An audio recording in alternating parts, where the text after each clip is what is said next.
আমাদের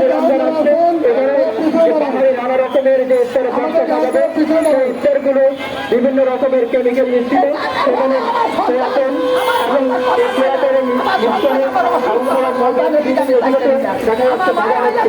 আজকে এই খাবারগুলো আমরা সারাদিন শেষে যখন খাই তখন আমাদের শরীরে অসুস্থতা দ্রুত এই বিষয়টা আমাদের শরীরে ছড়িয়ে পড়ে।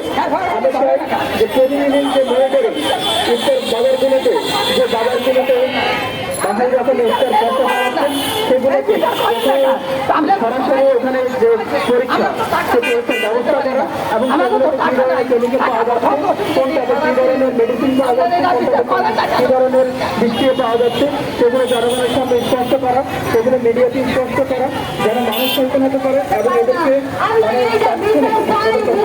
আওতায় আনা।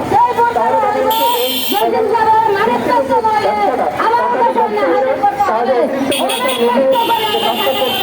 সেটা অনেক কমে আসছে। আমাদের সামনেই কিন্তু আমাদের ফলের মৌসুম, আমরা বিভিন্ন রকমের মৌসুমের ফলে আমাদের বাজার সলাভ হবে, কিন্তু সে ফলগুলো আমাদের জন্য যারা নিরাপদ নয় সেটার জন্য